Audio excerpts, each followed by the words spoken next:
Kakak Astronomi beranggotakan 20 dosen, terdiri dari 3 guru besar. Bertujuan untuk melakukan inovasi dalam penelitian, pendidikan, termasuk dalam layanan masyarakat. Dan kami didukung oleh Observatorium Bosca dan kami berkolaborasi dengan institusi termuka di dunia. Layanan kepakaran astronomi terkait dengan 8 Sustainable Development Goals atau SDGs dari 17 SDGs. Layanan kepakaran astronomi juga tumbuh dari problema masyarakat. Kami akan terus memajukan layanan kepakaran untuk ITB dan untuk bangsa dan negara. Observatorium Bosca bekerja sama dengan kelompok keahlian astronomi ITB dan juga Pusat Hidrooseanografi TNI Angkatan Laut telah menyusun sebuah Almanak Nautika Indonesia. Untuk keperluan navigasi di laut, pelaut biasanya sekarang di era modern ini menggunakan GNSS, yaitu Global Navigation Satellite System. Ini sebuah sistem modern yang dapat diintegrasikan dengan sistem navigasi di kapal. Namun, jika sesuatu terjadi dan sistem navigasi tersebut tidak bisa bekerja, maka pelaut harus bisa menentukan arah dan posisi di tengah laut dengan menggunakan sistem navigasi astronomi. Nah, untuk itulah ANI dibuat. ANI akan bermanfaat bukan hanya untuk pelaut, tetapi juga untuk kepentingan militer, untuk penentuan waktu, pergantian bulan, dan juga untuk keperluan-keperluan akademis. Ya, di belakang saya itu adalah sebuah teleskop radio bernama VGOS, singkatan dari VLBI Global Observing System, yaitu sebuah fasilitas baru untuk penelitian yang berada di Observatorium Bosca. Nah, dengan peralatan ini kita punya kesempatan untuk melakukan penelitian di dalam bidang astronomi radio.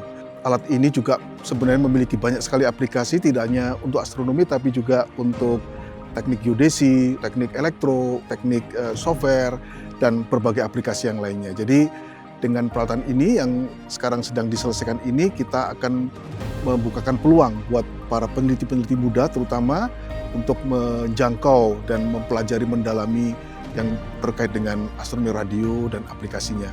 Nah, peralatan ini ada di sini berkat kerjasama antara ITB dengan Shanghai Astronomical Observatory dari Chinese Academy of Sciences. Jadi saya rasa ini adalah sebuah kesempatan baru untuk kita mengeksplorasi dunia baru dengan gelombang radio di Observatorium Bosca.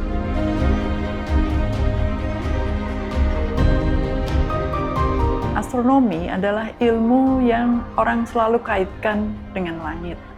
Namun demikian, orang mungkin tidak memikirkan bahwa ada banyak aspek dari astronomi yang bisa dimanfaatkan untuk hal-hal yang sifatnya kebumian bahkan keseharian.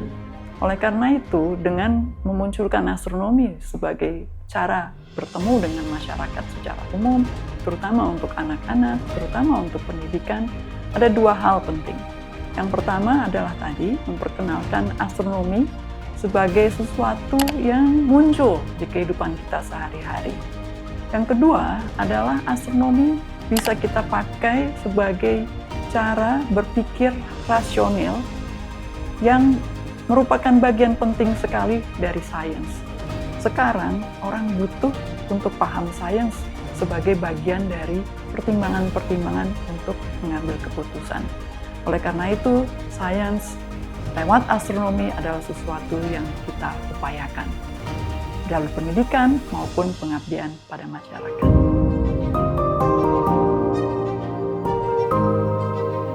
Polusi cahaya timbul ketika cahaya buatan dipergunakan secara berlebihan dan tidak tepat sasaran. Hal ini dapat mengganggu pengamatan astronomi di malam hari karena mengurangi kontras dan juga memberikan kontaminasi pada spektrum objek yang diamati. Nah, bagi kakak astronomi, penelitian tentang polusi cahaya ini menjadi sangat penting karena analisis dinamika tingkat polusi cahaya ini akan mempengaruhi program pengamatan untuk astronomi. Nah, selain itu, penelitian tentang polusi cahaya ini juga bersifat multidisiplin. Sebagai contoh, penelitian tentang pemodelan perambatan cahaya di atmosfer memerlukan studi tentang partikulat atmosfer. Kemudian pemetaan polusi cahaya memerlukan pemrosesan data spasial serta analisis tentang penambahan luasan daerah terdampak dari waktu ke waktu. Kemudian penelitian tentang polusi cahaya ini juga memerlukan studi tentang tata ruang sehingga kita bisa mendapatkan solusi untuk mengurangi tingkat polusi cahaya dengan adanya perancangan kebijakan dan regulasi tentang pencahayaan khususnya di kota. Apa itu astrowisata? Astrowisata adalah kegiatan yang memanfaatkan astronomi sebagai atraksi utama dalam kepariwisataan. Nah, apa yang kami lakukan dalam pengembangan astrowisata di Indonesia? Saya melakukan pengembangan astrowisata di Pulau Sabu. Kenapa Pulau Sabu? Karena Pulau Sabu itu adalah pulau yang memiliki jumlah langit yang cerah terbanyak di Indonesia. Sehingga probabilitas untuk bisa melihat keindahan langit itu tinggi di sana. Saya juga mempunyai kerjasama dengan Kementerian Kelautan dan Perikanan. Kenapa? Karena Kelautan dan Perikanan itu mempunyai program yang disebut dengan Lautra. Program Lautra itu adalah program yang dibiayai oleh Bank Dunia untuk community development di desa-desa di pesisir di seluruh Indonesia, terutama di daerah perairan konservasi. Nah, salah satu daerah perairan konservasi itu adalah Pulau Sabu. Maka di Pulau Sabu kami melakukan kerjasama untuk membangun desa-desa di sana dan kami memperkenalkan astrowisata untuk masyarakat di sana mempunyai alternatif penghasilan bukan hanya dari mencari ikan, bukan hanya dari gula sabu, tapi juga ditambah satu yang baru yaitu astrowisata. Bidang keilmuan saya adalah tata surya, terutama tentang dinamika orbit benda-benda kecil di tata surya, misalnya asteroid. Nah, tapi selain itu sekarang sedang mengerjakan atau tertarik pada bidang etno dan arkeoastronomi, yaitu interdisiplin antara astronomi dengan benda-benda purbakala ataupun budaya sebuah negara atau sebuah bangsa. Nah, yang sedang saya pelajari saat ini adalah Borobudur.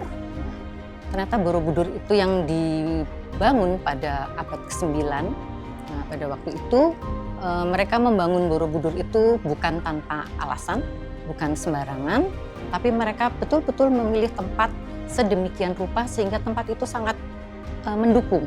Nggak hanya Borobudur, ternyata Prambanan dan candi-candi lain juga menyimpan misteri kalau kita lihat dari perspektif astronomi.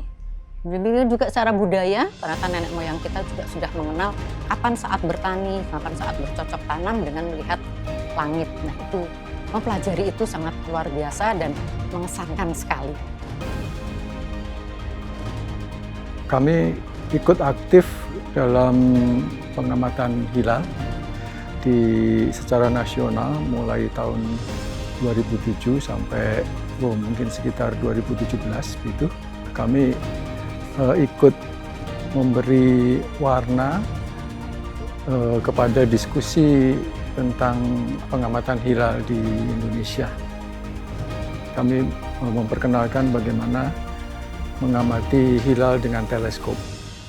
Itu yang kami sumbangkan kepada negara.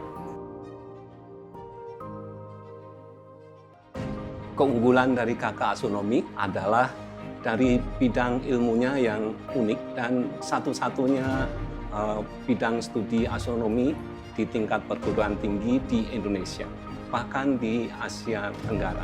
Sehingga kakak kami memegang dominasi, kalau boleh katakan demikian, terkait dengan keilmuan keantariksaan.